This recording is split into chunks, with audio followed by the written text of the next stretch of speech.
Confidence can go up and down for anyone. Today, I'm going to talk about one type of confidence that is quite common but is not healthy. So in this episode, I'm going to explain what that type of confidence is called and outline why it's not healthy. The second piece is I'm going to provide strategies to address this particular type of unhealthy confidence. So let me get right to it. The unhealthy confidence is called fragile confidence.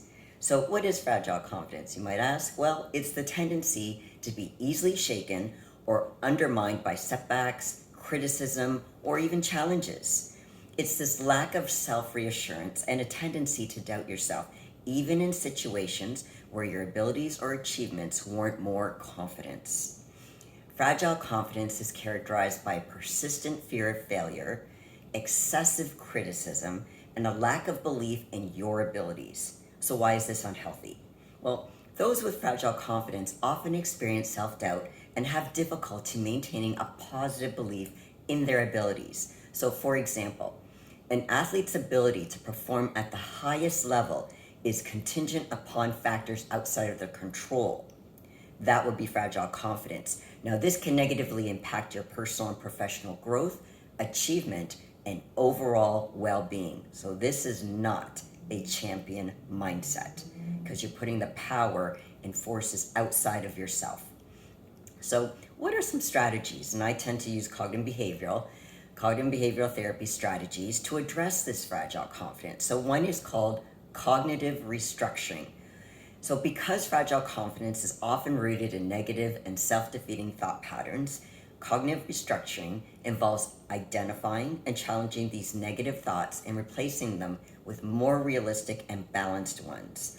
This process helps you develop a more balanced and accurate perception of yourself and your abilities. Another strategy is a thought record. This involves tracking and documenting negative thoughts or self-critical statements. This helps you become more aware of your thinking patterns and enables you to evaluate the evidence and accuracy of these thoughts. Another strategy is put your lawyer hat on. Start gathering evidence by actively seeking out and acknowledging instances where you have succeeded or even received some positive feedback. This helps build a more accurate and positive self-perception.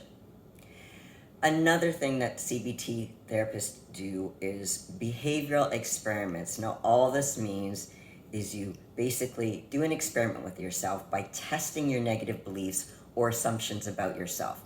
So you systematically gather the evidence and engage in new experiences.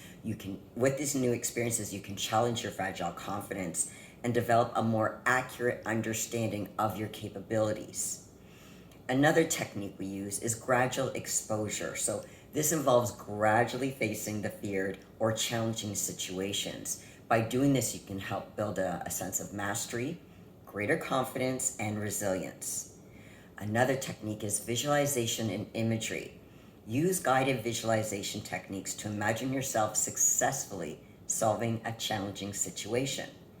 Visualize yourself confidently and skillfully handling tasks or situations that typically trigger self-doubt. This technique can help you enhance your belief in your abilities and reduce that anxiety. Another, goal setting. Setting realistic and achievable goals can provide you with a sense of direction and purpose. Now start with smaller, attainable goals, and as you achieve them, gradually work towards more meaningful and difficult goals. Each accomplishment, even though they're small, can reinforce that confidence and motivate you towards further progress. Another piece is positive self-talk. Now, we are very good at being our worst enemies, but in positive self-talk, this involves consciously replacing that self-critical or negative thought with evidence and supportive statements. This helps you cultivate a more compassionate and nurturing internal dialogue. Another technique is behavioral activation. So all this means is doing activities that align with your personal values and goals that can boost your self-confidence. This technique involves setting and working towards achievable goals, engaging in activities that provide a sense of accomplishment, and focusing on your strengths and achievements. Another technique that we're not always great with is called self-compassion. Fragile confidence often involves harsh self-criticism. So by practicing self-compassion, this involves treating yourself with kindness, understanding, and acceptance, just as you would treat a friend. This approach helps develop a more supportive and nurturing inner dialogue. And if you struggle with doing that on your own, use this technique: social support and feedback. So seeking support from trusted friends, family, or professionals, forget social media, guys, that can provide valuable feedback from these trusted sources and can give you encouragement as well as reassurance.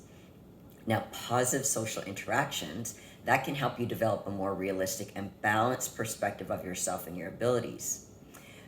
Now, if you need help with any of these techniques, remember, hire someone like myself to help you with these kind of techniques, or try it on your own. So if you've learned something from this video, please give it a thumbs up and leave me a comment below of what resonated with you.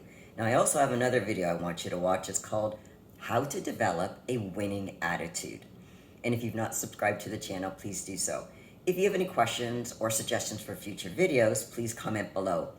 Thanks for watching. Have a great day, everybody. Take care, and remember to keep your mental game on.